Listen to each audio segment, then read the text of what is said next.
Leitura do livro Guia das Mães para a Mentira que as Meninas Acreditam e a Verdade que as Liberta, de Dana Grace. Capítulo 2. Como nutrir sua filha com a verdade? Conheci Chloe quando ela estava no 3º ano da faculdade. Ela veio me procurar porque tinha feito sexo oral com o namorado, mesmo sabendo que era errado. Disse-me que tinha dificuldade de definir limites com garotos desde o ensino médio. Muitos líderes cristãos bem-intencionados ouviriam a confissão de Chloe, orariam com ela e ofereceriam conselhos para ajudá-la a parar. Alguns a incentivariam a terminar o namoro, pelo menos por enquanto. Outros ofereceriam para acompanhá-la por meio da prestação de contas. Da próxima vez que nos encontrarmos, vou perguntar se você escorregou. Embora tais abordagens possam ser de ajuda, esse não costuma ser o meu ponto de partida. Nunca as vi impedir o pecado de brotar novamente. É como cortar uma erva daninha no talo. Sem arrancar as raízes, ela volta a crescer. Por isso, quando alguém como Chloe me procura, sempre tento identificar as raízes. Há situações em que o pecado contra o qual a menina está lutando se encontra arraigado em algo que não parece ter relação nenhuma com o comportamento em si. Por isso, muitas vezes passo um bocado de tempo conversando com elas antes mesmo de tentar adivinhar em que mentiras talvez ela esteja acreditando. Era uma verdadeira alegria interagir com Chloe. Ela era inteligente, engraçada, autêntica, uma universitária cristã exemplar em todos os aspectos. Todas as suas notas eram altas, saía-se bem em esportes e participava ativamente da sua igreja no campus. Eu não conseguia ligar os pontos, mas Deus o faria em breve.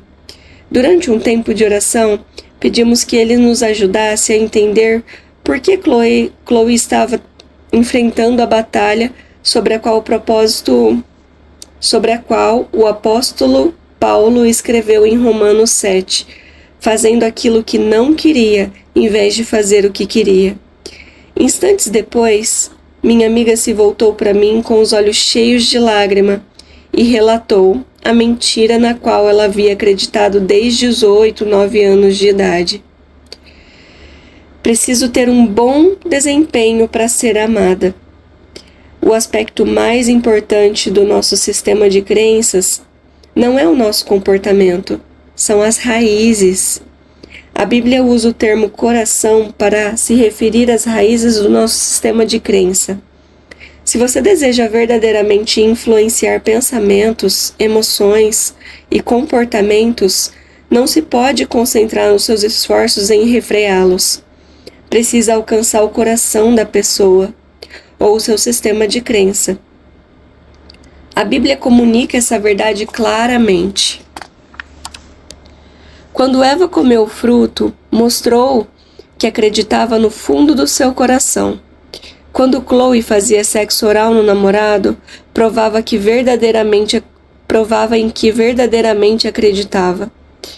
Tinha menos ligação com o que pensava a respeito de sexo e mais com o que ela pensava a respeito de desempenho. Ajudei a identificar a mentira e depois ofereci a verdade bíblica para colocar no seu lugar. Não procurei, acima de tudo, fazê-la refrear o comportamento ou prestar contas. Em vez disso, procurei ajudá-la a desarraigar a mentira e plantar em seu coração uma semente de verdade. Quando nossas filhas estão atoladas em sentimentos grudentos, quando apresentam comportamentos prejudiciais ou pecaminosos, ou quando nos enganam, revelam as raízes de mentira. Se você intencionalmente nutrir sua filha com a verdade em vez de apenas refrear o seu comportamento exterior, desenvolverá uma ferramenta importante. Ela lhe permitirá identificar onde as raízes más estão crescendo, a fim de ajudar a sua filha a arrancá-las e colocá-las em seu lugar à verdade. Descobri que esse progresso complexo assusta algumas mães. É muito fácil apenas servir de freio, e não há necessidade de identificar as mentiras que você gostaria que não estivessem presentes. Por isso, algumas mães fingem que os indícios de mentira não existem. Estamos falando de medo. Se você deseja educar os seus filhos com graça e com intenção de promover a verdade, primeiro precisa vencer o seu medo. O medo nos faz sentir restritivas, nos faz ser restritivas, legalistas, cheias de segredo, excessivamente protetoras. Quero deixar clara que o medo pode ser saudável. Se há um urso correndo atrás de você, o medo é algo bom, mas pode ser perigoso e contraproducente quando se trata de educar filhos. O medo elege um tema predileto na mente das mães, o seu passado, e com frequência traz um companheiro, o sentimento de indignidade. Essas emoções afloram com força total quando você pensa em tratar certos assuntos a respeito dos quais acreditou, ou ainda acredita, em mentiras. Pense, por exemplo, em sexo, questões de gênero, transtornos alimentares e depressão. Algumas mulheres em meus grupos focais afirmaram que não tinha medo de conversar sobre esses assuntos. Sua preocupação, contudo, era que suas filhas não estivessem preparadas para processá-los em seu atual estágio de desenvolvimento. Essa preocupação não me surpreendeu. O que causou surpresa foi o fato de algumas mães incluírem teologia e formação espiritual nos temas dos quais não queriam tratar. De acordo com essas mães, permitir que suas filhas tomassem decisões espirituais prematuramente poderia criar o risco de essas decisões espirituais não formarem raízes. Existe um quê de medo aqui, não? À medida que as conversas se desdobraram, outras mães defenderam uma abordagem diferente. Elas também tinham algumas apreensões e tinham algumas histórias. Veja o estudo de caso de Angélica, à direita. Estudo de caso da Angélica. Angélica, filha de Ivone, estava no 4º ano. Certo dia, Ivone voltou para casa e encontrou a filha sentada no sofá, conversando com o pai. Ele pediu a Angélica que contasse para sua mãe o que havia acontecido. Uma amiga tinha usado a palavra sexo na escola, Ivone se recorda. Angélica ficou curiosa e, ao voltar para casa, deu uma busca por esse termo no Google. Viu coisas horríveis, viu sexo de uma forma terrível. Angélica não é um caso isolado. A palavra sexo ocupa a 11ª posição em buscas feitas por crianças de 8 a 12 anos. Ivone expressou arrependimento por não ter conversado antes sobre sexo. Talvez, se ela fosse um pouco mais informada, saberia que deveria perguntar para nós, lamentou a mãe em meio a lágrimas. Se nós não contarmos para elas, o mundo o fará. É isso que as faz perder a inocência. Estudo de caso da Angélica. Afinal, quem está com a razão? As mães que desejam esperar ou as que querem conversar sobre os assuntos? Só você sabe com certeza se sua filha está preparada para tratar determinado assunto. Mas, deixe-me ser honesta e talvez empurrá-la para fora da sua zona de conforto. Creio que muitas mães que têm medo acreditam na seguinte mentira: ainda não é hora de conversar com a minha filha sobre... 3 pontinhos. Essa é a mentira número 2. Ao tratarmos dessa possibilidade, algumas mães defenderam a ideia de que suas filhas ainda não acreditavam em mentiras sobre o assunto que não havia discutido com elas. Uma mãe explicou a suposta resistência da filha a mentiras da seguinte forma: se eu não conversar com a minha filha sobre tal assunto, uma mentira não terá a oportunidade de se apresentar. Sério? Como você sabe? Se não conversou sobre algo com ela, como sabe de verdade em que ela acredita? Minha percepção é de que, em geral, as nossas filhas estão prontas para tratar de temas assustadores muito antes de nós.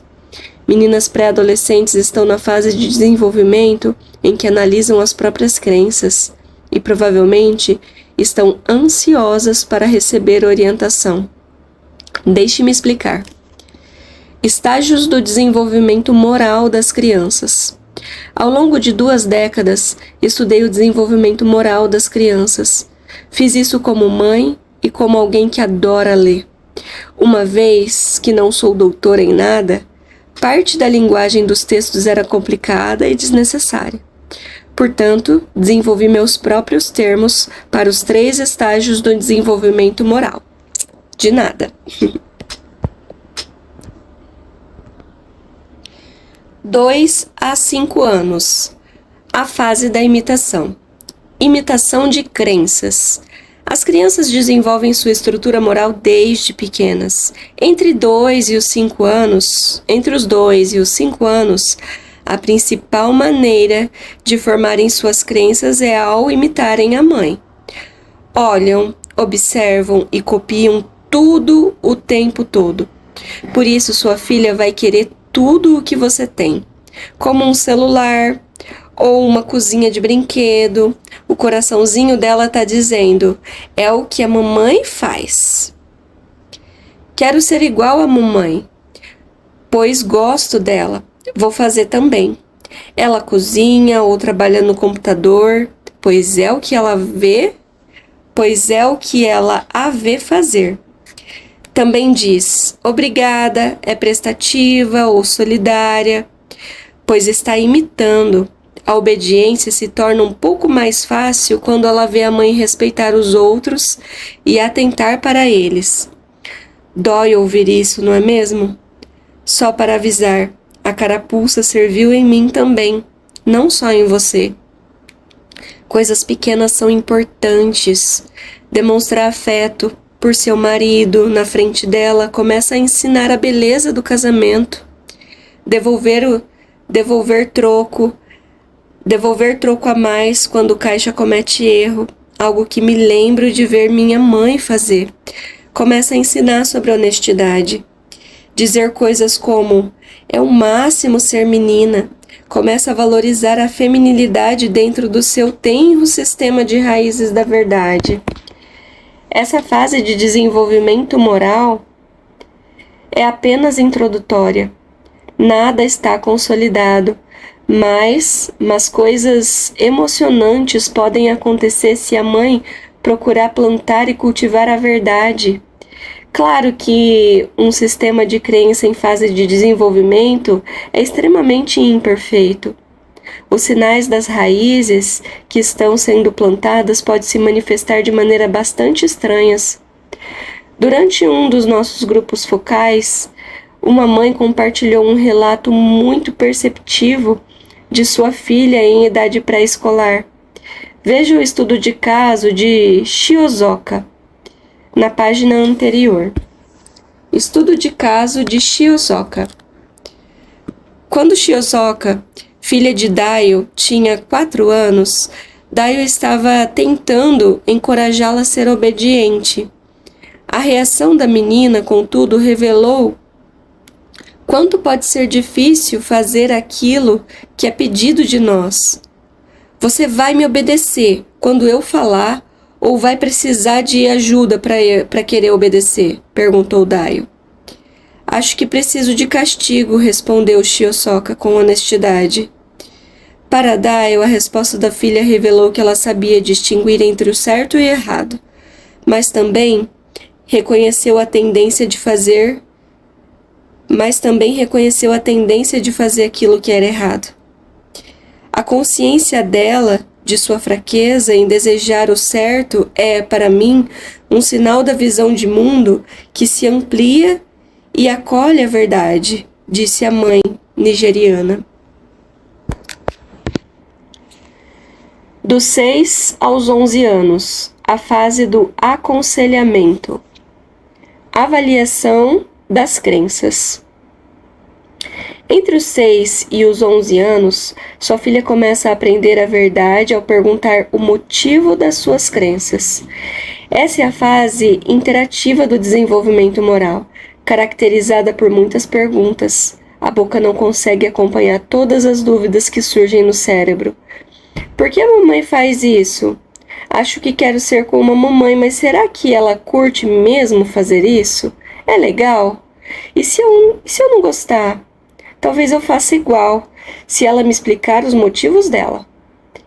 Se determinado posicionamento fizer sentido para tua filha, ela o aceitará, adotará e crerá nele. Chamo isso da fase do aconselhamento, pois é cheia de diálogo. Você pode aconselhar sua filha à medida que ela descobre em que crê a respeito da vida. Essa fase do desenvolvimento moral pode ser absolutamente irritante para a mãe. É tentador colocar as perguntas de lado às pressas, pois não parecem importantes. Mencionei que nutrir a verdade exige um bocado de tempo. Para mim, foi de ajuda lembrar que, sempre que a pergunta por que surgia, era uma pergunta espiritual. Essa perspectiva era especialmente útil quando eu não conseguia de maneira nenhuma ver ligação entre a pergunta e a verdade espiritual. Lembra-me, por exemplo, de responder por que a grama tinha um cheiro tão forte quando Bob estava cortando. Minha filha queria saber se a grama sentia dor. A propósito, a resposta é sim. O perfume maravilhoso que se espalha pelo jardim quando a grama acabou de ser cortada é uma reação das plantas às agressões externas. Você precisa se lembrar do seguinte: essas perguntas são fundamentais para que a verdade crie raízes e se desenvolva em seus filhos. Responda-as. Todas elas, até mesmo aquelas sobre o cheiro da grama. E deixe que Deus lhe conceda a paciência dele ao longo do processo. Enquanto sua paciência estiver se desenvolvendo, a sua filha estará analisando suas reações e seu modo de vida, para decidir em que ela crê de verdade. Uma conversa rápida com uma menina chamada Ruby mostra os processos mentais complexos que contribuem para que uma criança rejeite ou aceite a verdade. Leia o estudo de caso na página seguinte. Nossas filhas continuam a nos observar e imitar, mas fazem-no com mais discernimento que antes. Quando completam 11 ou 12 anos, tem uma base relativamente sofisticada para o seu sistema de crença. As raízes já foram lançadas, embora ainda precisem crescer. No final da pré-adolescência de sua filha, os fundamentos de seu sistema de crença geralmente já estão estabelecidos. Nem tudo ainda é preciso, exato, mas é por isso que a última fase do desenvolvimento moral também é importante. Estudo de caso de Ruby. Ruby é uma pré-adolescente cheia de energia, com um riso doce e contagiante que combina com o seu sorriso radiante. Ela e eu estávamos conversando sobre os 10 mandamentos, mais especificamente sobre a instrução de Deus para descansar no 7º dia. Ela me encheu de perguntas. Por que o 7º dia? Mas é domingo ou sábado? O que significa descanso? Quem deve descansar? Quer dizer que não pode cozinhar ou arrumar a cama? Pode escovar os dentes? Respondi as perguntas uma a uma. Por fim, Ruby se calou e permaneceu imóvel, mas percebi que seu cérebro ainda estava processando os pensamentos. Minha mãe e meu pai não acreditam no 7º dia, ela disse de repente. Eles dizem que acreditam, mas não descansam no domingo. Meu pai trabalha nos papéis dele e minha mãe faz um bocado de faxina. Dos 12 em diante. Fase do treinamento. Ajuste de crenças. Quando sua filha completa 12 anos, já está colocando em prática ativamente um conjunto de valores morais. Essa fase implica mais raciocínio e à medida que ela permite que suas crenças influenciem seus comportamentos. A essa altura você observa, em vez de ela... A essa altura você a observa, em vez dela a observar. As perguntas na mente da sua filha não giram mais em torno da mãe, mas dela mesma. Contudo, como quero fazer isso? Acredito em algo que me ajudará a decidir? Talvez eu faça isso se estiver de acordo com aquilo que eu acredito. Chamo essa etapa de fase do treinamento, pois é como assistir a sua filha treinando um esporte. Ela identifica as circunstâncias e faz as jogadas, mas você está sentada no banco junto ao campo, esperando pelo intervalo, e quando ela se sentará do seu lado. Ali você terá a oportunidade de influenciar as crenças dela ao perguntar por que ela escolheu determinado comportamento ou emoções. Vou lhe falar de uma mãe que estava fazendo um excelente trabalho de treinamento, mas cuja filha, Laura, se tornou extremamente retraída no segundo ciclo do ensino fundamental. De repente, Laura não queria mais experimentar coisas novas.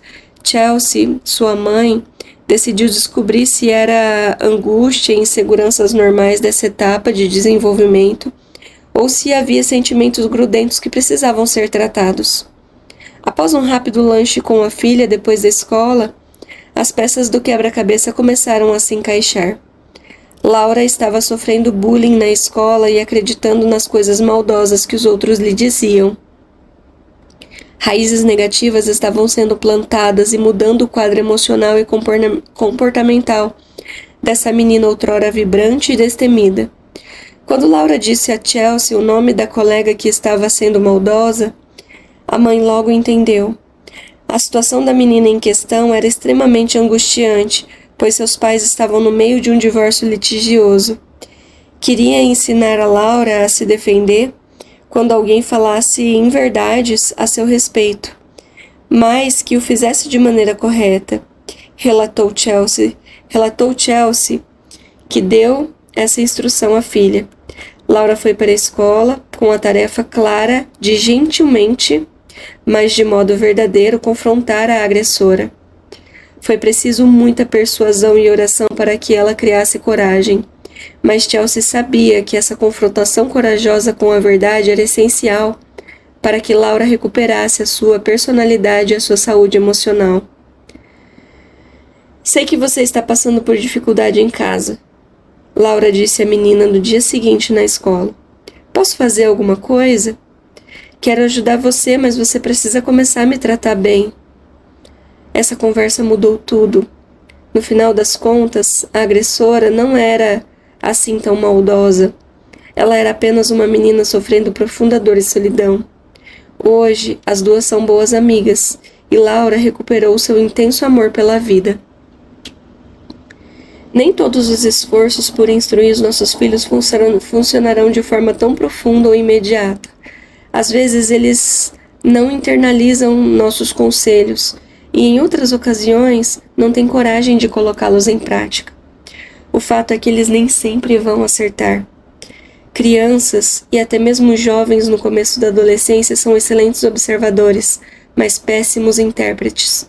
Eles precisam da nossa ajuda para ajustar as suas crenças para que possam interagir com a situação da vida, com as situações da vida, conforme a verdade.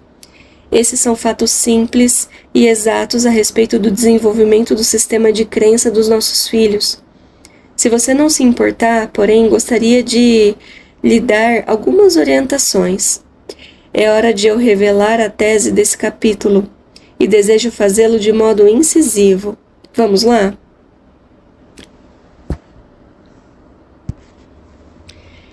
Esta fase, durante a pré-adolescência de sua filha, é o momento mais importante para plantar sementes da verdade em seu coração.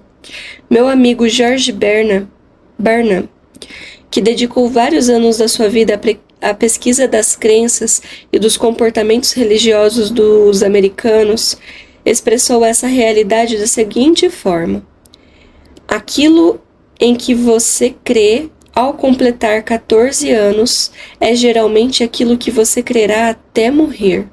Repetindo, aquilo em que você crê ao completar 14 anos geralmente é aquilo que você crerá até morrer. Quando descobri isso, percebi como era de suma importância plantar a verdade de fundamento em meus filhos durante a pré-adolescência. Saber desse fato me deu coragem para mandar o medo passear. Espero que tal descoberta faça o mesmo por você. Sei, por experiência própria, como é difícil se livrar do medo. Eis um versículo bíblico que gastei de tanto usar enquanto educava os meus filhos. Verdade preciosa, que consta em 2 Timóteo 1,7. Deus não nos deu espírito de temor e covardia, mas de poder, amor e autocontrole. Repetindo, Deus não nos deu um espírito de temor e covardia, mas de poder, amor e autocontrole. Não podemos ter um espírito de temor ao educar os nossos filhos. Isso não é de Deus. Embora, a meu ver, muitas mães se valham do autocontrole piedoso para encontrar o momento certo e as palavras certas para tratar de questões complexas, penso que algumas operam com base no medo quando evitam conversas essenciais para o desenvolvimento.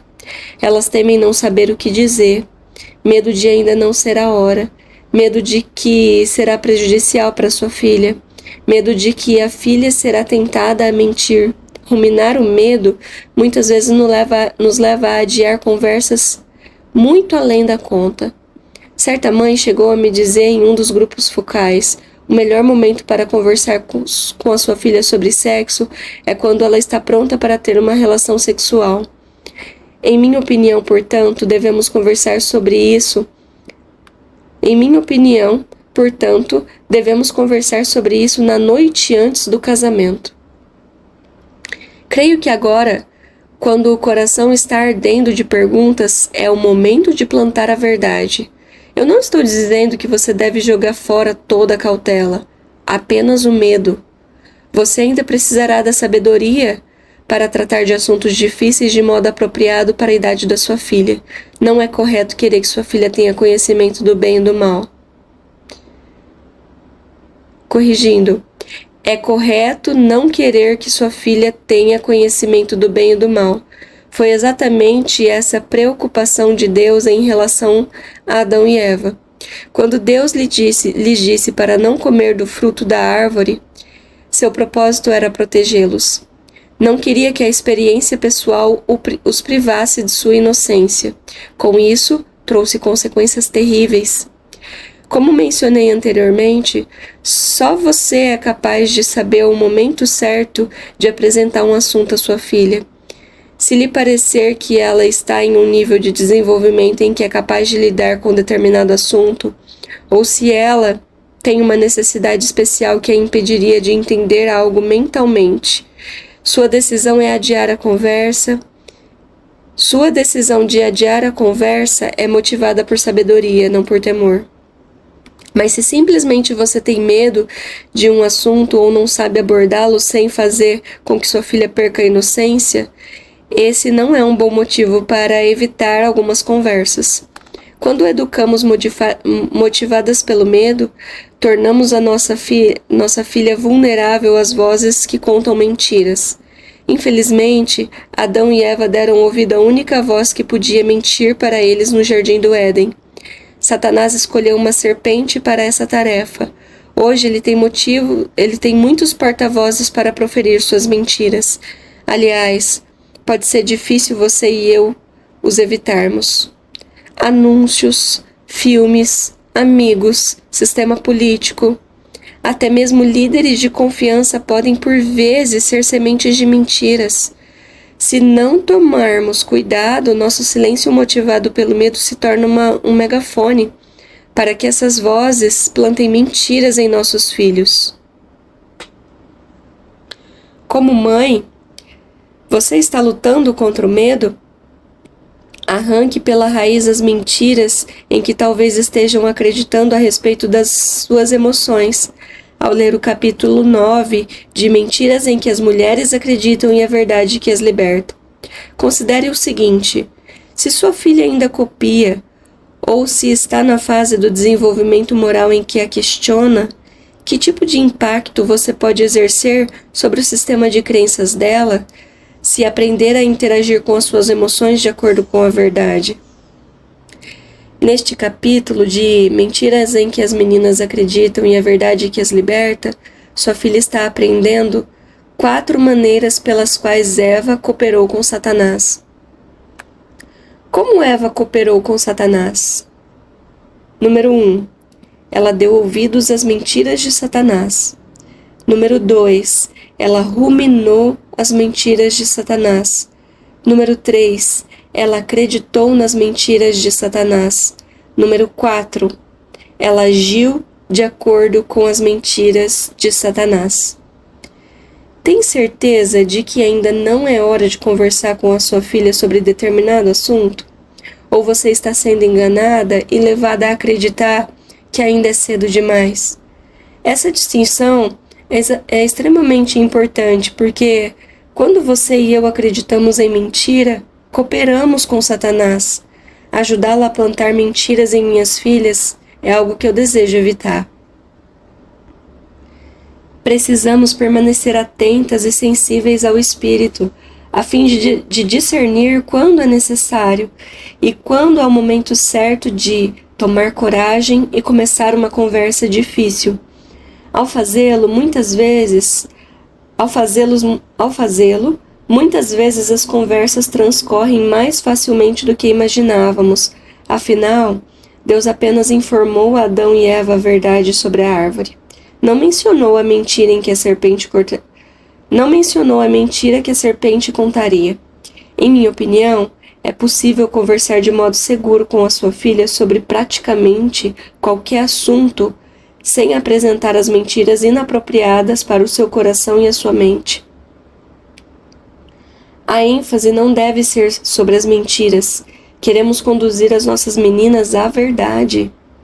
Se, contudo, sua filha não estiver ouvindo a verdade de Deus de modo preciso, não poderá atentar para ela, refletir a seu respeito, crer ou agir de acordo com ela. Não poderá nem sequer reconhecer uma mentira quando ela começar a sussurrar em seu ouvido, pois não terá sido informada da verdade. Converse com Deus. Use Provérbios 23:7 para escrever uma oração para Deus. Peça a Deus que lhe dê clareza a respeito daquilo que está no coração da sua filha. Deixe que Ele a ajude a entender quais partes do comportamento de sua menina se encontram arraigadas em coisas que não deveriam estar em seu coração. Escreva suas petições honestas a Deus nas linhas a seguir. Como imagina no coração, assim ele é, diz Provérbios 23:7.